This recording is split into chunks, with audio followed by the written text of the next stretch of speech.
4.27 파문점선언 7주년 기념 행사에 함께 해주신 모든 분들께 반가운 인사를 드립니다.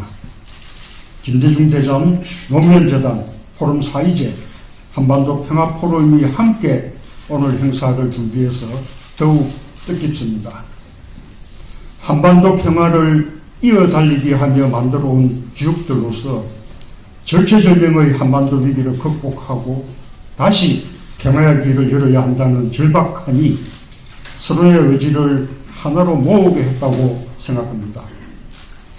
힘을 함께 모아주신 단체와 원로들께 그리고 함께 해주신 우리 우원식 국회의장님께 깊은 존경과 감사의 마음을 전합니다. 대통령직을 마치고 고향으로 돌아온 지 3년 되었습니다. 마음 편할 날이 없었던 3년이었습니다. 김대중, 노무현, 문재인 정부가 국민과 함께 공들여 이룩한 탑이 여기저기서 무너지는 소리를 들어야만 했습니다. 나라가 국민을 걱정하는 게 아니라 국민이 나라를 걱정해야 하는 나날이었습니다. 2차 세계대전 후 개도국에서 선진국으로 성격한 유일한 나라, 지난 80년간 세계에서 가장 성공한 나라라는 국민적 자부심이 무너졌습니다. 눈 떠보니 선진국이라는 자긍심은 사라지고 추락하는 대한민국이라는 탄식과 우려가 커져만 갔습니다. 전임 대통령으로서 마음이 더욱 참담하고 무거웠습니다. 지난 3년은 그야말로 반동과 퇴행의 시간이었습니다. 모든 분야에서 멈춰서고 뒷걸음질 쳤습니다. 대한민국의 국격은 무너져 내렸고 국민의 삶은 힘겨워졌습니다. 한국 경제는 지난 3년간 침체의 늪에서 헤어나오지 못했습니다. 고물가, 고금리, 고환율의 삼중고에 민생 경제는 더욱 어려워졌고 잠재 성장률 2%에도 미치지 못하는 1%대 성장률을 기록하며 저성장의 늪에 깊이 빠져들었습니다. 한국 경제의 버팀목인 수출부터 최악의 성적을 보였습니다. 2017년부터 2022년까지 코로나 상황 속에서도 수출 실적은 19.2% 증가했지만 윤석열 정부 출범 이후 2022년부터 2024년 사이에는 증가율 제로를 기록해 제자리 걸음을 면치 못했습니다.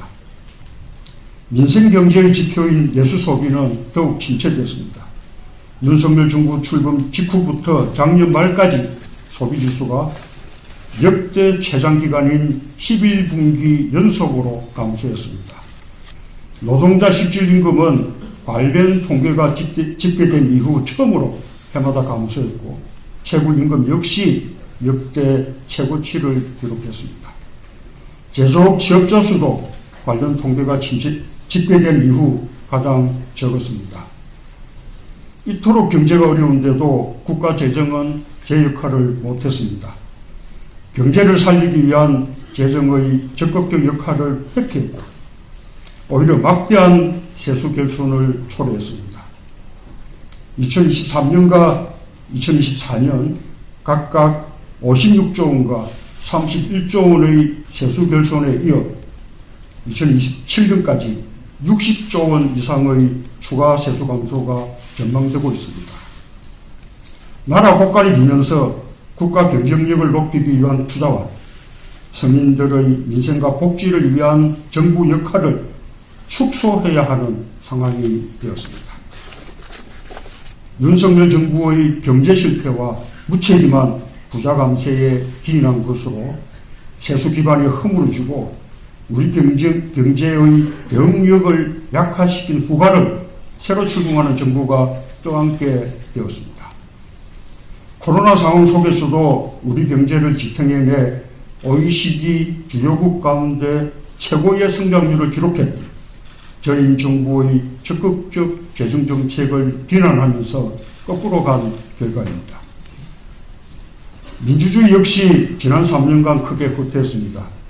영국 이코노미스트 부설 연구기관의 발표에 의하면 2021년 16위까지 상승했던 한국의 민주주의 지수는 윤석열 정부에서 큰 폭으로 하락하여 역대 최저점수, 최저순위를 기록했고 완전한 민주주의 국가에서 결함 있는 민주주의 국가로 전락하였습니다. 스웨덴 민주주의 다양성 연구소에서는 한국의 민주주의 최저 등급을 강등하며 한국을 독재화가 진행 중인 45개 국가 중 하나로 분류했고 국경 없는 기자회가 발표하는 언론 자유 지수도 큰 폭으로 하락하여 세계 62위로 떨어졌습니다.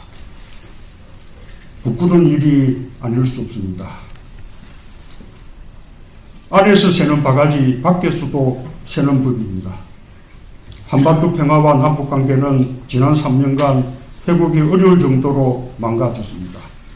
한반도 평화를 향한 역대 정부의 성과와 노력은 송두리째 부정되었습니다. 모든 대화는 단절되었고 평화의 안전핀이었던 9.19 군사합의마저 파기되었습니다. 끝간데 없이 대결을 부추기고 긴장을 고조시키며 남북이 언제 군사적으로 충돌할지 모르는 위험한 상황으로 치달았습니다. 급기야는 윤석열 정부가 계엄을 위한 위기 상황을 조성하기 위해 의도적으로 남북 간의 군사적 충돌을 유발하려 했다는 정황까지 드러나 수사가 주목되고 있습니다. 윤석열 정부는 역대 정부가 계승해온 균형 외교를 파기하고 도저히 대화를 말할 분위기가 아닌 것처럼 보이는 지금이야말로 그 어느 때보다 대화의 노력이 필요한 때입니다. 미국과 일본은 이미 북한과의 대화 의지를 표명한 바 있습니다. 물밑 접촉이 시작되었을 가능성도 있습니다. 우리가 그 대화의 구경꾼이 되어서는 안 될 것입니다. 군사적 충돌의 위험을 피하기 위해서는 9.19 군사합의를 복원하는 것이 출발점입니다. 한반도에서의 전쟁은 우발적 충돌에 의해 촉발될 수 있다는 사실을 잊지 말아야 합니다. 일각에서 제기되는 핵무장론은 위험한 주장입니다. 북한의 혜택 아래 면죄부를 주고 한반도의 비핵화를 포기하는 것이며 동북아를 세계의 화약고로 만들 수 있는 무책임한 주장입니다.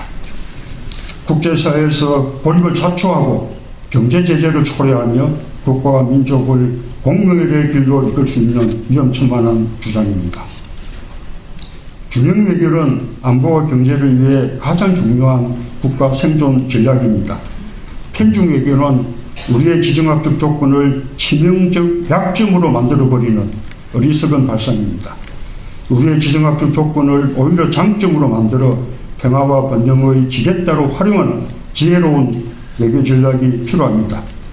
긴밀한 한미동맹을 바탕으로 주변국들과 협력을 적극적으로 이끌어내므로써 한반도의 평화의 환경을 조성해 나가는 한편 포괄적인 경제협력과 민간교류를 더욱 활성해 나가야 할 것입니다. 당장은 외교를 복원하는 노력부터 시작해야 합니다. 무모한 비상계엄으로 상당 기간 정상 외교의 공백을 초래했고 외교의 골든타임을 날려버렸습니다. 새 정부는 출범과 동시에 서둘러서 국익과 평화를 최우선에 둔 전방위적 외교 복원에 총력을 기울여야 할 것입니다. 평화는 목표인 동시에 과정입니다. 역대 정부가 남북 간의 신뢰를 쌓고 대화했던 노력들 하나하나가 평화로 가는 과정이었습니다. 네 번의 남북 정상회담에도 남북 정상선언에도 불구하고 우리는 아직 한반도 평화의 정상에 이르지 못했습니다. 하지만 우리가 평화의 길을 다시 이어나간다면 반드시 정상에 오를 수 있을 것입니다. 결코 포기할 수 없는 평화를 위해 다시 신발끈을 조여맬 시간이 찾아왔습니다. 항상 국민 여러분께 감사한 마음입니다. 위대한 우리 국민 덕분에 대한민국은 위기를 극복하며 무너진 것을 다시 세우고 새롭게 도약하는 기회를 맞이할 수 있게 되었습니다. 국민과 함께 역사의 퇴행을 바로잡고 앞으로 나아갈 희망을 품을 수 있게 되었습니다. 민주주의를 지킨 힘으로 더 굳건한 민주주의로 나아가고 경제와 민생이 다시 활력을 되찾길 바랍니다. 뜨거운 민주주의 열정이 평화를 향한 열망으로 모여 한반도의 새로운 평화의 시대가 열리길 기대합니다. 감사합니다.